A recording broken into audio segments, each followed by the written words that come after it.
West African army chiefs will meet to discuss preparations for a possible military intervention to restore democracy in Niger following the coup in July. The meeting of the Economic Community of West African States, otherwise known as ECOWAS, in Ghana, comes after failed attempts to restore deposed President Mohamed Bazoum to power. 3 ECOWAS members currently under military rule themselves, that is Mali, Burkina Faso and Guinea, support the junta. Well, live now to Lagos, and we're going to speak to our West African correspondent, Mayeni Jones. Hello to you, Mayeni. So we've got a meeting taking place later today. There was a meeting of the AU on Monday. It seems that the two organisations may not be meeting in the middle on this.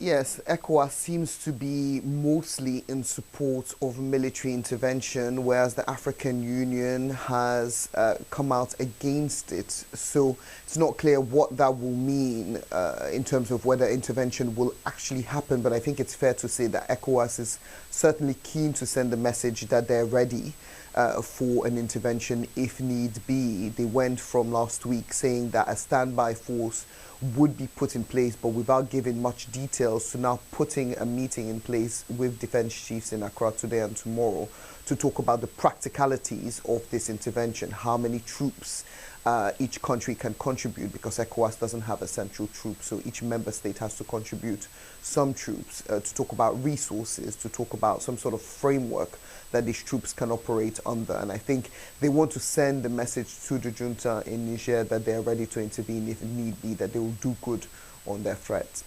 Meanwhile, the US ambassador to Niger is due in the country. I'm not sure if she's arrived. Hopefully you can confirm that for us.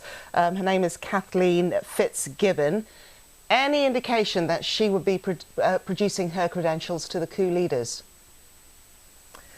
So we don't have details as to when she's going to arrive. All that's been said is that she's coming later this week, so it could be any day now. And I think it's part of an acknowledgement by the US that they've been a bit on the back foot in the situation.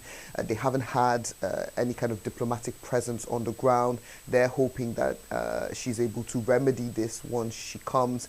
But as you mentioned in your question, it's a tricky situation for the US. They haven't officially recognized the situation in Niger as a coup, but she obviously will not be able to present her credentials to President Bazoum, who's still under home arrest by the junta leaders. So it puts the US in a very tricky situation. If they officially acknowledge a coup legally, it means things like aid or some of the military support that it offers Niger may have to be halted. And we've seen in other countries, like in Egypt, for example, they haven't used the word coup in the past to talk about things that other countries have acknowledged were coups. So I think the ambassador coming later this week and how she kind of navigates the coming days will give a stronger indication as to how the US plans to deal with Niger and the government there moving forward.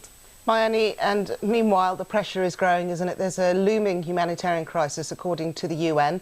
As well as the 3 million, a further 7 million now at risk of food insecurity. And that security that the coup leaders said was one of the reasons they took power in terms of Islamist attacks. 17 soldiers now attacked. So things are not going well. No, and I think if we look at the precedents in neighboring countries like Mali and Burkina Faso, where there have been coups, we've seen an escalation in violence there. We've seen increased attacks by Islamist insurgents that take advantage of the power vacuum, of the lack of support from Western nations to gain more ground and to carry out more attacks on civilian populations. So this is why the international community is concerned for Niger. They don't want to see a repeat of that escalation of violence there. But at the moment, diplomatic solutions seem very few on the ground. ECOWAS and ECOWAS leader told the BBC's Hausa service yesterday that they are struggling to speak to the junta. So it will be interesting to see whether this lack of communication leads to this dreaded military intervention, which many analysts say could have devastating consequences for an already very fragile region. Mayeni Jones, as ever, thank you very much indeed. Thank you.